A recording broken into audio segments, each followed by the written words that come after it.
Some engines die at 90,000 miles. Others are still going strong at 300,000. Original engine, never been rebuilt, still running clean and smooth. The difference between those two outcomes isn't which dealership you bought from. It isn't luck. And it isn't primarily which brand of car you drive either, though some brands are consistently better than others. iSeeCars analyzed nearly 400 million vehicles to find out which cars were most likely to reach 250,000 miles. Toyota dominated the list. The 4Runner, Sequoia, Tacoma, Camry and Prius all appeared near the top. Honda Accords and CR-Vs were consistently represented. But here's what iSeeCars executive analyst Carl Brower said about those results. The vehicles reaching extreme mileage are doing it because of proper maintenance, not because of magic engineering. And that means the habits we're going to talk about today apply to your engine, regardless of what you drive. Engineering gives you the potential. What you do with it determines whether you reach it. Let's start with what is genuinely the most important moment for your engine's long-term health. And it happens every single morning before you even pull out of the driveway. The cold start. Every time you start your engine after it's been sitting, the oil has drained down by gravity into the oil pan at the bottom. The bearings, the camshaft lobes, the cylinder walls. Every surface that needs lubrication is running on nothing but the thin residual film left from the last time the engine ran. When you turn the key, the oil pump starts pushing oil back through the system, but that takes a few seconds. During those seconds, metal is moving against metal with less protection than it will have once the system is fully pressurized. The Society of Automotive Engineers has documented that the majority of an engine's total lifetime happens in the first 30 seconds after cold starts, not during hard acceleration, not during highway cruising, right after startup, every single day. This is why what you do in the first few minutes after starting matters so much. Don't rev it hard immediately. Don't floor it out of the driveway. Don't jump straight onto the highway and push it to 70 miles per hour before the temperature gauge has moved. Give it 3 to 6 seconds of idle. Let oil pressure build throughout the system. Then drive gently with light throttle for the first 3 to 5 minutes until the temperature gauge begins to rise. That's all it takes. Engines that get treated carefully during cold starts consistently outlast engines that get hammered from the moment they fire up. It costs you nothing except a little patience every morning. The second habit is oil changes. And I want to be specific about this, in a way that goes beyond just saying change your oil. The issue isn't that drivers don't know oil changes exist. It's that most drivers misunderstand how oil actually degrades. And that misunderstanding leads to stretched intervals that seem harmless but aren't. Here's what's really happening. Engine oil breaks down in two ways simultaneously. The base oil itself oxidizes from heat exposure over time, and the additive package, the anti-wear compounds that protect your bearings, the detergents that keep your engine clean, the dispersants that hold combustion byproducts in suspension so the filter can catch them. Those additives get consumed doing their job. They deplete. Once they're gone, the oil is still there and the level looks fine on the dipstick, but its ability to protect the engine is a fraction of what fresh oil provides. And here's the part that matters practically. Oil degradation is not just about mileage. It's about operating conditions. Stop-and-go city driving ages oil faster than highway driving. Lots of short trips, where the engine never fully warms up, age oil faster because combustion byproducts and moisture accumulate without being burned off. Towing and hauling heavy loads age oil faster because the engine runs under higher sustained loads and temperatures. If you're doing any of those things regularly, your oil is degrading faster than the mileage on your odometer suggests. The practical rule is straightforward. Follow your manufacturer's specified interval and don't stretch it. If it says 5,000 miles, change at 5,000. If it says 7,500, change at 7,500. And always, every single time, put in a new filter. Fresh oil running through a saturated old filter is contaminated from the moment you start the engine. The filter costs $10 to $15. There is no excuse to skip it. If your driving is primarily short trips or stop-and-go commuting, you are what manufacturers classify as a severe service driver, and your oil change interval should be the shorter one, not the maximum. Check your owner's manual. Almost every manufacturer publishes two intervals, one for normal conditions and one for severe conditions. The severe interval is there for a reason, and it's there for most American commuters. Following the normal interval, when your driving is actually severe, is one of the most common ways drivers unknowingly shorten their engine's life. The third habit is checking your oil level consistently. This one sounds too simple to be worth mentioning, but the data on engine failures tells a different story. A surprising number of engines that develop serious internal damage, scored bearings, damaged cylinder walls, seized components, get there because they ran significantly low on oil for an extended period without the driver knowing. Engines consume small amounts of oil during normal operation. Some engines consume more than others. Turbo engines tend to use a bit more oil than naturally aspirated ones. Older engines with more miles may consume more than when they were new, and all engines can develop slow leaks over time that don't drip dramatically, but gradually lower the oil level between changes. The fix is the simplest maintenance habit in all of vehicle ownership. Once a month, when the engine is cold and the car is on level ground, pull the dipstick, wipe it clean, reinsert it fully.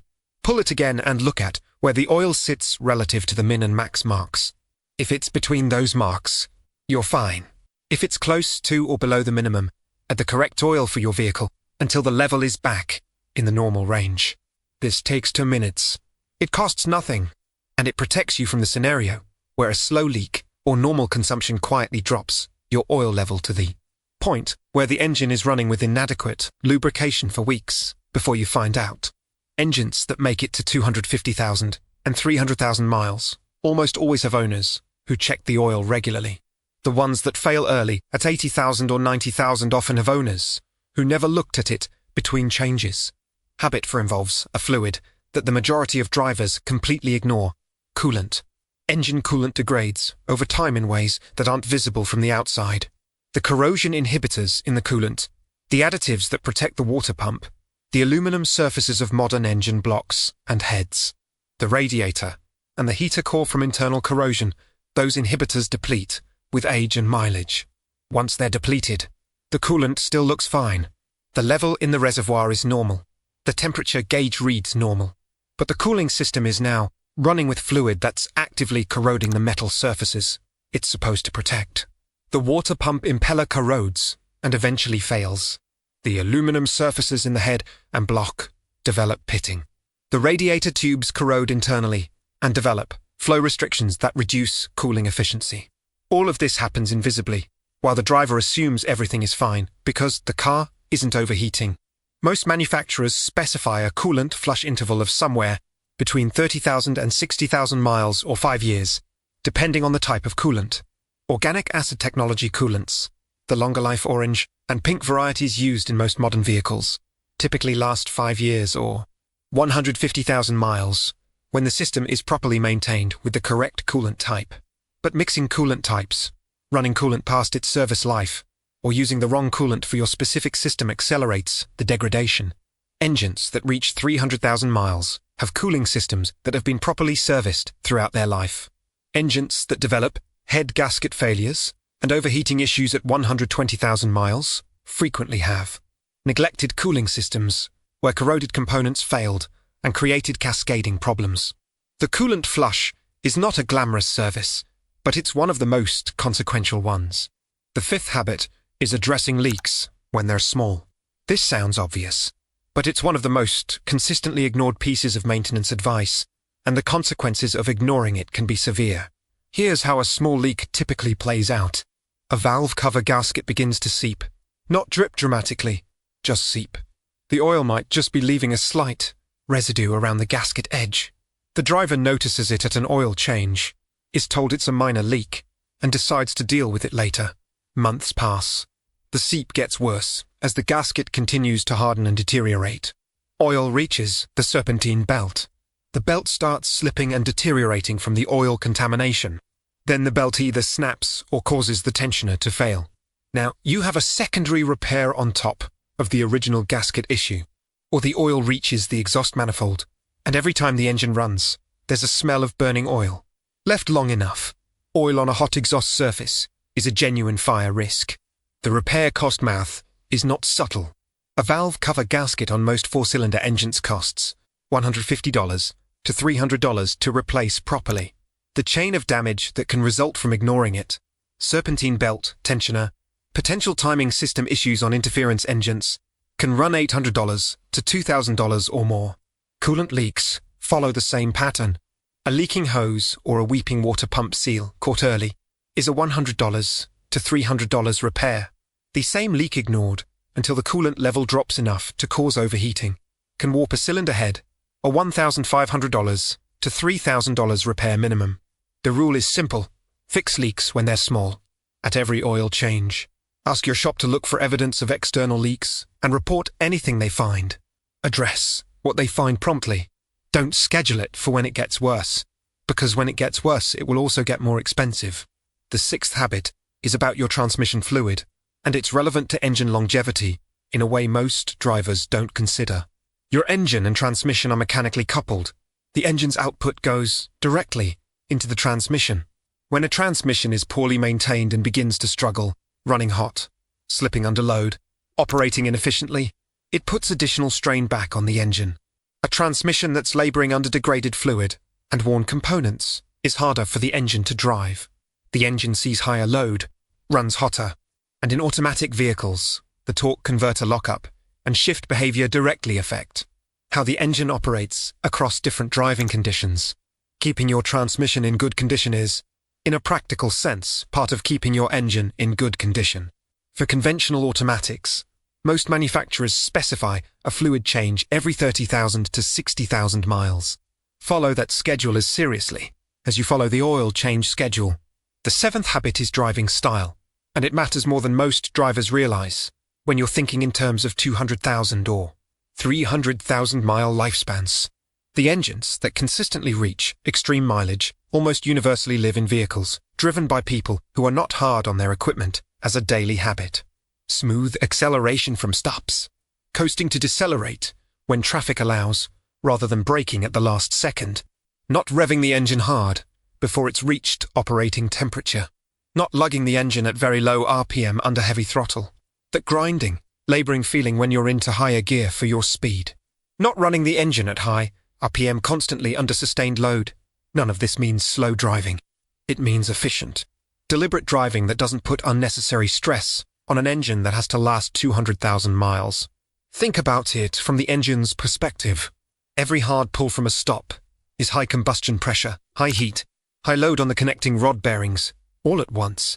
Every time that happens on a cold engine, it's happening while the oil isn't fully circulated yet. Every sustained high RPM run is the engine working at the limits of its design envelope. Individually, none of these events are catastrophic. Over 150,000 miles of daily repetition. The cumulative effect on ring wear, bearing surfaces, and valve train components is real and measurable. The drivers who get 300,000 miles out of their engines aren't driving timidly. They're driving smoothly. That's a meaningful distinction. Smooth driving doesn't cost you anything at the pump, doesn't slow you down, and it's the single cheapest thing you can do for long-term engine life. Let's also talk about the relationship between fuel quality and engine longevity, because it's real and it's often overlooked. We covered fuel grades in an earlier video, but the relevant point here is top-tier gasoline. Top tier is a fuel quality standard originally developed by BMW, General Motors, Honda, and Toyota, a group of automakers who were dissatisfied with the minimum detergent additive levels required by the EPA and wanted a higher standard to protect their engines. Top-tier certified fuels contain enhanced detergent packages that clean and protect fuel injectors, intake valves, and combustion chamber surfaces from carbon deposits more effectively than minimum spec fuels. AAA tested top-tier versus non-top-tier fuels and found that non-top-tier fuels produced 19 times more engine deposits than top-tier fuels over the test period, 19 times. Carbon deposits on intake valves and injectors reduce efficiency, increase fuel consumption, and indirect injection engines can cause drivability issues that require expensive cleaning procedures to address. Top-tier fuel typically costs a few cents more per gallon than non-top-tier alternatives. Over 300,000 miles. Cleaner combustion surfaces mean less internal wear and better efficiency throughout the engine's life. The list of top-tier certified stations is publicly available at toptiergas.com. It costs nothing to check. Here's the full practical checklist. The actual habits of engines that reach 300,000 miles. Gentle cold starts every single morning, every single day. Oil changes at or before the manufacturer's specified interval, with the correct oil and a new filter every time. Monthly oil of dipstick, no exceptions. Coolant flushed on schedule with the correct coolant type for your specific vehicle. Leaks addressed when they're small, not when they become emergencies. Transmission fluid changed on schedule. Smooth daily driving as the default, not aggressive acceleration and late braking as a habit. Top-tier fuel when the price difference is minimal. And a consistent relationship with a shop or mechanic you trust who can flag developing issues before they become expensive ones. That's it. There's no miracle product on that list. There's no expensive upgrade. There's no secret viscosity or exotic additive. The Toyota Sequoias, with 296,000 miles, that showed up in the iSeeCars data.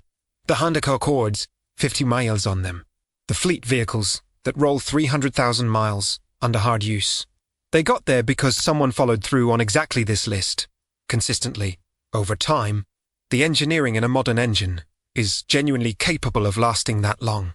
But the engineering only gets you there if the maintenance does its job. Every item on this list is something that protects the engine during its most vulnerable moments, cold starts, periods of degraded oil, developing leaks. Thermally stress and prevents the kind of damage that ends an engine's life decades too early. If this video gave you a clearer picture of what it actually takes to make an engine last, hit the like button, drop a comment, and tell me how many miles are on your engine right now and what you do to take care of it. I read every single comment, and if you want more honest, practical car information with nothing to sell you and no exaggeration, subscribe to this channel. A lot more is coming.